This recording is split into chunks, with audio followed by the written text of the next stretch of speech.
I know you do. In the 2 years that we've been doing this, I still have not adjusted. You turned it on, didn't you? Mm-hmm. You brat. I know. I asked you if you're ready. I said no. I know, but you always say no. And if I wait until you say yes, it'll never get turned on. And then all these people would be so devastated. They would be devastated because they're not listening to you or I. Yeah, pretty much. Somehow I think they'll survive, but... Nah. Okay, alrighty. Hi. They love us. And they love spending time with us. You might be somewhat delusional, but that's What okay. delusional? Hello, I'm just totally delusional. Okay. Hi, guys. Deborah. It's Lori. It's us from Tom's Sewing in Your Surrey. weekly dose in Surrey. Yes, sunny Surrey. Actually, it is sunny today. It is. It is sunny. That's probably precarious sitting right It's there. empty. Oh, okay. All right. But I can move it with my little arms. Okay, so we have some interesting things to show and talk about today. We do. First thing is Stocking Day. Yes. So we showed some last week, and I know some of them, like with all that embellishment, everyone's going, Yeah. we have more. Okay, so just that is the like the far end, far end or whatever, and someone who just taking a skill that they use because didn't they said that they did costumes and things like that? Yes. So they just took skills and just translated it. But then there's some of us who don't quite have whatever. So there are so many things. Like we had some that dropped off. Like some embroidery. Yes. And these ones are just they're so cute. Aren't they cute? Gnomes are really, really in right now. Everybody's loving them, and they're on everything. Yes, I mean, so we've got. Yep. So they've done some embroidery on these ones as patches, and then just some. This one is really unique. I think this is really cool. I love this one. That it's very timely, I think, and it's like old-fashioned, but it is just. It's so cute. It is nice. I love this, and then of course, the Grinch. Ever popular. So it's nothing fancy, like no fancy this or that or whatever. It's just the fabric. And exactly. So just kind of the little tab, and they're lined, and little bit of embroidery down here. So I mean, just and even the lining. Yeah. Some of these are absolutely and all it fabulous. It's just fabric. Yep. And so fabric really does make a huge difference in what you're doing. As we all know. If your skills are just basically sewing a semi-straight line or, whatever, and just sewing two pieces of fabric together, that's okay because you pick the right fabric. You can and you're good. Get those stockings going because that's all it is. It's just straight lines. We have a couple more weeks before they're in, but probably going to take the first batch here. Probably next week because there's probably going to be quite a few. Yeah, they're already. Yeah, so I'm going to take the first batch and then we'll take the last one just because they're starting to hand out baskets or. Okay. Already, so they're probably having people already in, and so they have. Because when we take in that last batch, sometimes they have a few that are left over because it might be a little bit late. So sometimes they can handle the first few. So we don't mind if there's some leftover because then it starts them off for next year. Through next year, so we don't have to get them right in that first day. So we have a little bit of a leeway, but they're probably getting low if they're not already. Right. So we'll have to get those in. Okay, and the flash fabric sale table at the front this week is fruits and vegetables. Of course, I only brought veggies, but that's okay. I'm a big veggie. Potatoes. You could make the potato bags. Oh yeah, that'd be so cute. With this, that's fabulous. These are they're so bright and pretty. Amazing. They would still make good placemats for placemats. aprons. Yes. Those kind of things that, yes. for the kitchen, it would be so much fun. Or else if you know a gardener, making one of those aprons. Yes, that for gardening. Yeah, they you go can put your veggie bows in when you pick them and stuff absolutely. like that. Yeah, that so that table, check it out each time you come in. It'll be a different selection every, periodically. So the scissors sale ends in 2 days, I think. Yeah. Or these I don't know if anybody has ever used the spring ones. It relieves hand fatigue. If you have any issues with your hands at all, and Fisker's a good brand, by the way, they're absolutely helpful because you can be cutting for a while before you start to get some fatigue. Tom showed them, see, 2 words together. Yeah. On Friday's Find. So you can check out last week's Friday's Find, and he actually cut with them. They're lovely. They are. I have a set. I always have a set simply because if I'm using scissors to be cutting as opposed to my rotary cutter, I need these because it's just too hard on the hands to just keep doing. And there's only 1 pair of the little ones left. Okay. Apparently. Yeah. So if anybody wanted the little snips, there's only 1 pair left. So you might want to get that. Okay. So now, Customer Appreciation Day. Yes. A lot of the classes are full here in Surrey. But there are duplicate classes in Chilliwack. So if you can't get in here, particularly for the 2 that are totally booked with wait lists, the Tame Your Sewing Machine with Tom and Smarter, Not Harder, Quilt As You Go. Orinda is doing it in Chilliwack. That one is full here. It has a wait list. But if Chilliwack is at all convenient to you, head out to Country Folk and get your name on the list for there because there's still a bit of room there. And that's on December 5th. So that's the Friday. Yes, that's right. And then we're the 6th. Yes. So something else, the ruler classes have proved quite popular. Really? Yes. Silly woman. And ruler number 1, that class is essential if you want to move on to take any of the others with the different rulers. It's really essential because she walks you through the concept, and then we do see, you can see some of the designs that can be made from the ruler one. And we have added another ruler one. This would be our 3rd ruler one in January. So I think it's the first Saturday in January. So the opportunity to get in there so that you can have this one under your belt before all the other new rulers come up. You would be able to participate then if you've already taken the one. This one is ruler number 2, just to show you different looks. This one is ruler number 3. Yeah, flip it. This is flip. Sorry guys. This is just 1 ruler. All of these designs are done with just 1 ruler. So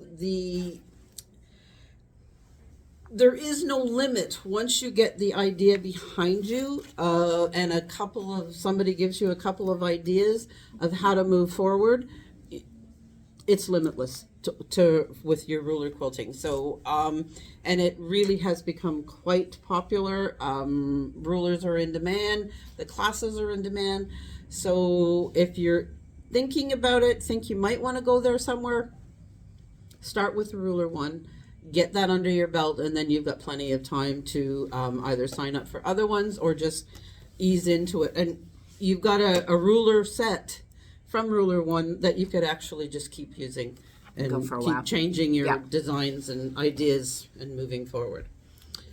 So next.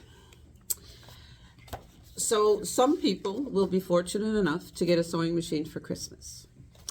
And if you are new to sewing, we have a couple of classes right after Christmas, before the new year, that you could get in. You could, and you get somebody enrolled in it. And if you're if you want to augment the person's gift, you could even get them the supplies they needed for the class. One of the classes is a basic backpack.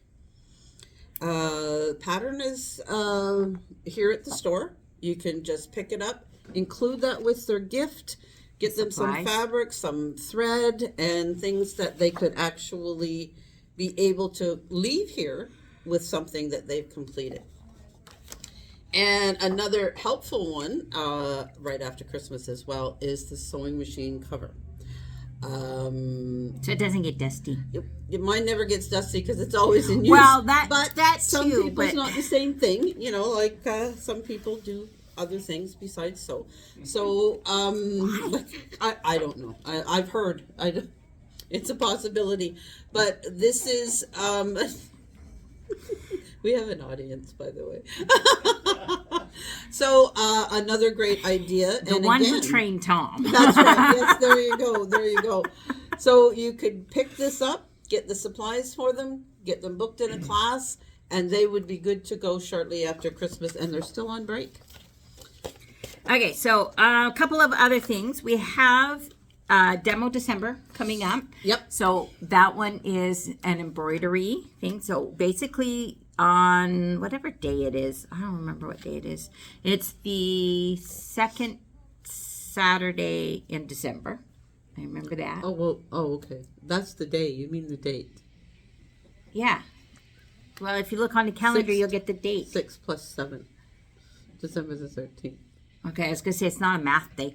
Actually, I should know that because it's the day before Macy's birthday. But, so if you're into embroidery, you come in the morning. So the first class or the first thing that you'd sign up is demos. We're going to show some fun stuff for your embroidery machine that you can use with that. And then just by attending, you'll get the little file from Kimber Bell to make these cute little felt trees. You can make them in whatever color and whatever. So you get that file. If you're looking at wanting to try an embroidery machine, so this is for people who don't have an embroidery machine and want to look at seeing if it's something they would like to do. There is a follow-up class in the afternoon, a little bit later on. I can't remember what time that one is. I just know I'm here all day. Then you can come in. We'll have the embroidery machine set up, and we'll walk you through making one of these so you can try out an embroidery machine. So it'll be fun, and you get to spend time with me, which is always amazing. Such a treat. The other is the Mistletoe Mystery Quilt, which is Kimber Bell. with the Kimber Bell. So if you were part of Kimber Bell Club this year, you participated. We did the mystery wallflower. I think it's what it was called. Flowers. Mystery quilt. It was a lot of fun. And so next year they're doing another mystery quilt because everyone seemed to really enjoy it. And it's a Christmas theme. Yes, so very cute. Hence the mistletoe. So I've seen it, and I could maybe be bribed, but no, I can't be bribed. Though the M17 might come close. That I gotta say, it could do it for me. But. Probably would. Which I'll just get fired, but I'll have my M17. So then I'll drown my sorrows. Really I will drown my sorrows with embroidery. You can just sit there and go, it's okay. Yeah, just okay. pet the machine. It's so pretty. Yes, pretty much. But so I'm doing it. Yes, so I'm doing it. It's going to be fun. So it is a really nice one. So you come, and we need you to sign up like ASAP so that we know we can. Because we want to put in the order for the kit. embellishment kits. Yes. by Saturday. So you need to sign up if you want to take and do it. And then every month you'll be charged, because you'll sign a contract, and you'll be charged for the new pattern, and it'll get deposited into your Kimberbell account at the beginning of the month, give or take a few days. And then you have that month to stitch it. It is really, really nice. And so it's a lot of fun. And then you can join us for our Stitch and Chat. Is it Stitch and Chatter? Stitch and Chatter. It's been a long time since I've done a mystery. Yeah, quilt, so sometimes it's just not me. You can join us, and we'll walk you through tips on how to do it if you feel comfortable doing it on your. But yeah, it's going to be lots of fun. Yes. So yes. Enjoy. I think that's it. Okay, and just to get you thinking along these lines, after you've done all of this Christmas sewing, and I'm sure most of us have been sewing like crazy, making our gifts and decorations for the home and whatnot, might want to get online and book your same-day appointments for your service, because we are now booking in January. Yes, I got my reminder that your 1 year anniversary for your service for your machine is due, and so I went in and I booked that. It's in January. But it didn't tell me which machine. And so I couldn't remember. Oh. Yeah, because I'd taken both in. And so I'm like, I don't remember which machine it was. So I booked one, and then I booked the other one, because I know I do them kind of back to back. So worst case scenario, I got it flipped, but they're both coming in. And so, yeah, definitely get them in for their I put them in my calendar. Well, the thing is, I was on my phone, and it was probably in my calendar, but then I'd have to remember, and so it was just too much work, so I just booked it. I just picked one and booked it, and then picked another and booked it. I figure it was close enough. Remember, I'm blocked. Yeah, I do December and January. One machine comes in December, mid-December, and the other one comes in the first part of January. So, well, I don't have to worry about my M7 coming in and it being hijacked before I come in and get it anymore. That's right. Yeah. That's right. Because I tried stealing it last year. I'll pick it up for you. So, and I've made a promise to myself that by this time next year, I know everything that the machine can do, and that I can do it. Because let's face it, when you've got a manual that's 153 pages, there's a lot to do in that book, on that machine. So, yeah, my machine's still smarter than me. Yeah, so's mine. But, no, you can't do that. But, yeah, I'm in love with it. So, it's a nice machine. The focus of today is thread. Yes. Okay. Now, there is so much to cover with, like, threads and this and that, and you know, every company puts out, like, their War and Peace novel about their threads and all that kind of stuff. So, good book. Huh? It's a good book. War and Peace. Well, maybe, but I don't know about thread. War and Peace long on thread. That might put me to sleep. Should have used that last night. Yes, just think about all the threads. Okay. Yeah, no. So we're going to read a little bit, but we're going to probably be talking about threads on and off for the next little bit, kind of giving you some different stuff. And so today we're going to talk about Aurifil. Yep. Okay. Just kind of give you a little bit of highlights on that. But what we kind of want to focus on is, knowing this, but how does that translate into what you're doing? Because yes, we can rattle off all of this, this is this and this is that and all that kind of stuff. But at the end of the day, if you don't understand or like how that translates into using it, then you just look smart. But yeah, exactly. You know a lot of theory, but you can't put it into practice. So there's a lot of different things. So basically what we're going to take and talk about is a Aurifil, more or less like the 50 weight, and it's 2-ply. Yes. Okay, so there's a lot of different cottons. Like there's 1-ply, there's 2-ply, there's 3-ply. There might be more. I just know that don't use 1-ply. Would you use 1-ply? No. Yeah, that just. It's like I've heard people use serger thread for garments. I would never do that. That's just me. Yeah. But I don't think it's strong enough. It's meant to have other thread with it. But people have done it on those jelly roll rugs, and they say it works just fine. Not something I would do, though. So, to each their own, Maybe it depends right? on what it is. But Yeah. so we're just going to kind of focus on, like the 2-ply a little bit. But what does ply stand for?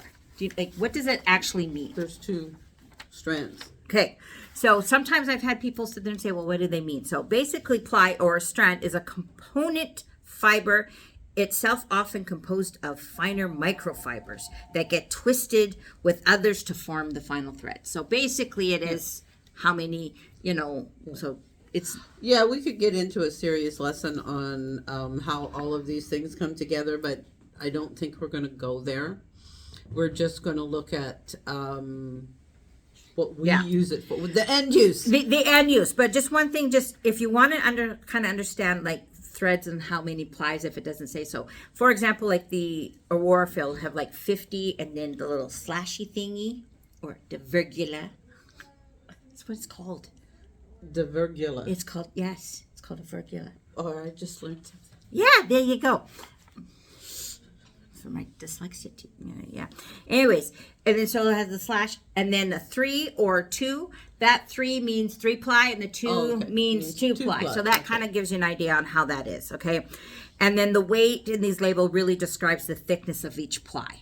Okay, right. So yes. That's kind of where when we're talking about that, so you kind of have that base.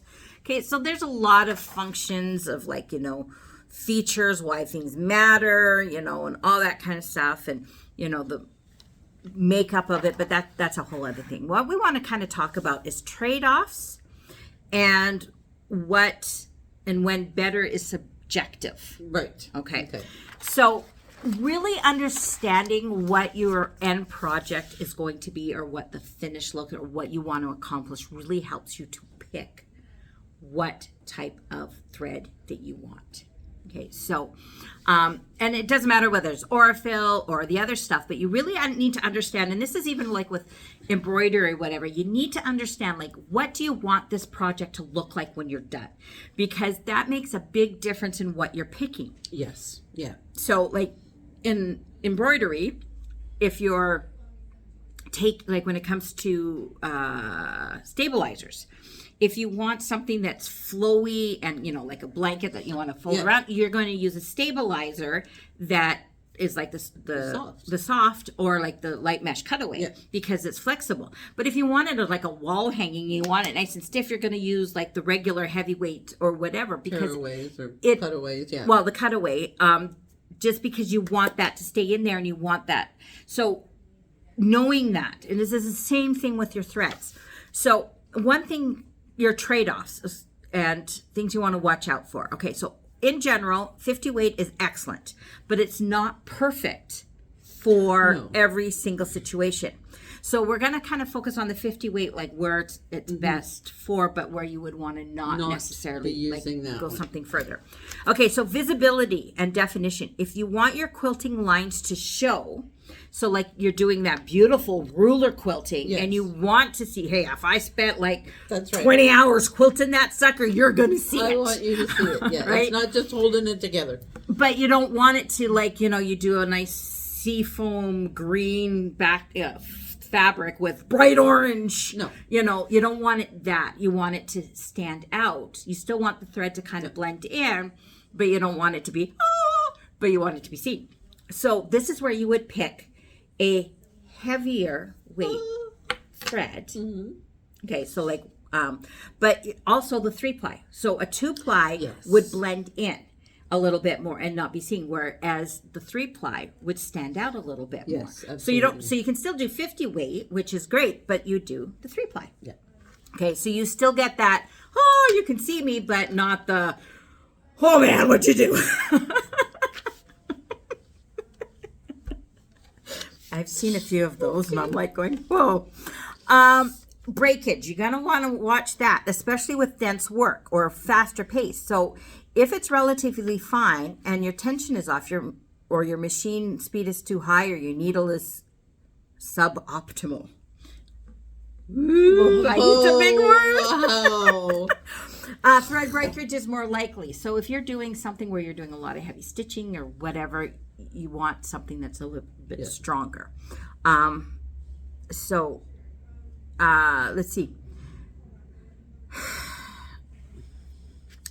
There's thread handling quirks. Okay, so because Aurifil's spools are cross-wound, the direction you pull the thread off the spool matters. Pulling the wrong way can induce twisting or tension issues. Some users report needing to reverse the spool direction compared to whatever their machine manual says. Right. And I've noticed this, and it frustrates me sometimes because on my machine, it's like the one way, and I'll put the spool on, and it comes off wrong, and then so I have to flip it, and so then I can never remember which way it's supposed to go, and then I think it's me, but it's not. It's not you. All the spools don't different. Always thread on there some the same way. Some are evenly wound, and some, like you say, are cross wound. Yeah, and so don't just assume that you put it on and then it's come off the right way, because different brands and different spools, they wind different. So your manual may say this, but if it's wound that way for a certain way. Yeah. So don't be afraid to flip it. Experiment. I find vertical spools, there's far less thread breakage, particularly in embroidery, if it's vertical and you've got a distance. Yes. From where it's coming off, like if you've got a spool stand, it's got room to straighten itself out before I it hits use the machine. My spool stands all the time. If for everything. If I have to put it on, it never fails. I like mess up and then I go get my spool. Just for me, it's just I have them I have one on my embroidery machine for 5 spools, and then I have 3 small ones depending upon where it is. Like each machine has it, plus my bobbin thread has one stand itself. On my embroidery machine, I have like the one on there, but I keep on there the colors, so I have white and black that always stay on there. Stay there. Yep. And then I have my smaller one, because where mine is I have to like stand up and constantly. So it's just so the spool stand that sits beside me where I'm always changing it. That's the one I use. Okay, yeah. But the colors that I use a lot, I have up there. And then I just have to pull them down. And so I just have to thread less. And so like the same, even not just with embroidery, but like I find when just sewing, any type of spool that I'm using, I'm going to put it on a vertical stand, and with the new machine, that's the only way there is. So, and you've got space, like the thread has time to, I don't know, do what it has to do in order before it starts going through the mechanics of the machine. So well, that's one thing I love about my M7 is like it's only cost and premium expectation. Since Aurifil has a reputation, it can be more expensive than generic or store brand threads. You may also be more critical of spool defects and stuff. So cost does matter when it comes to thread. Okay, it does, but because thread isn't cheap. It is one of the things that holds your project together. I don't go high end. No.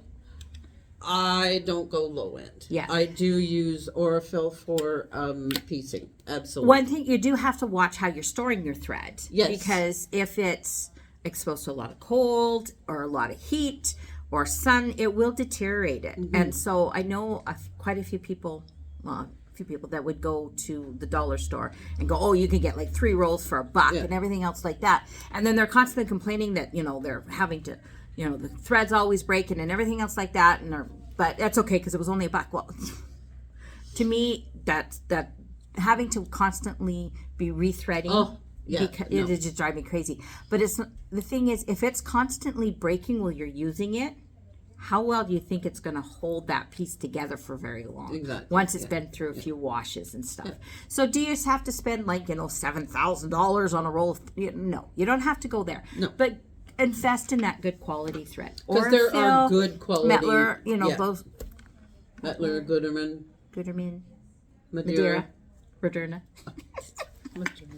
and Aurifil. Those are all really good. So you want those. Now, one thing is you're going to have conversations with people, and they're always going to sit there and say, you know, well, this is better. This is better. You want to, you know, better is subjective. Yes. Okay.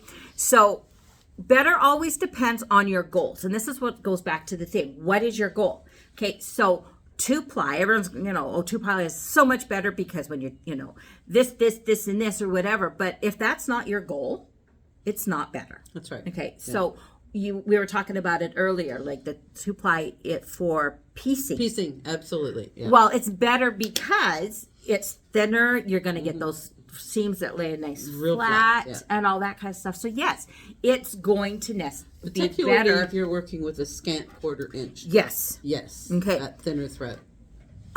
Sometimes machinery your setup doesn't tolerate fine thread. So if you're using like the 2-ply, you might be fighting yourself. So it's not necessarily better. Yes, you want that flatter seam, but if you're constantly fighting, it is not better. Okay. You've lost the joy. Yeah. Yeah. If you're taking and something that's going to be really needs to be extremely durable, you need to go for those things.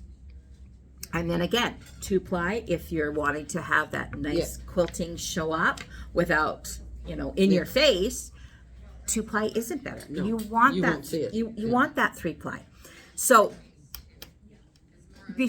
when you're getting ready to do a project, really understand what your end goal is. Yeah. You know, do I want that seam to lay nice and flat? Okay. So then you'll be buying the 2-ply, but you want your quilting to stand out. You want to buy 3-ply. So you're going to have a variety of threads. Oh, absolutely. Yeah.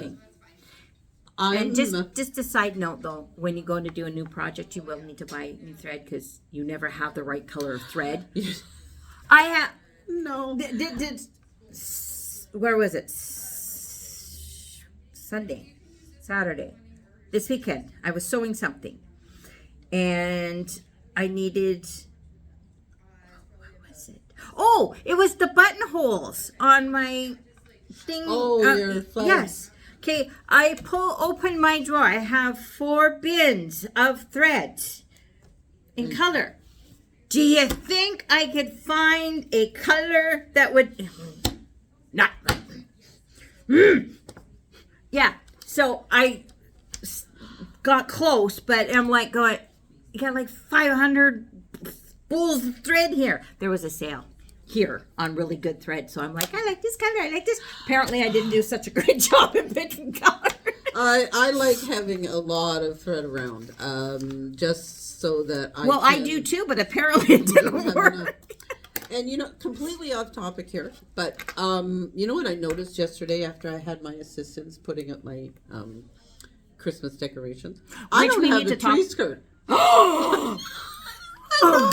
I don't have a tree skirt. I was like, I could have thought, what the heck happened there? Obviously, I need to get busy.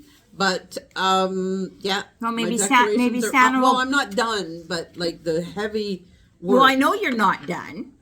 Your tree is lacking. I know.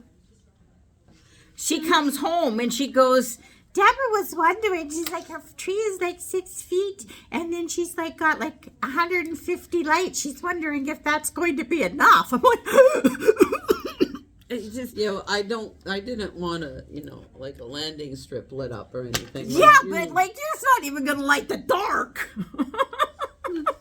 But that's okay. I have to get a new tree next year anyway. But the only problem is, I most will of the help trees that I like come with multicolored lights. I don't want multicolored lights. You can I want get them white lights. Now you can get them where you can change the colors, but I will help you.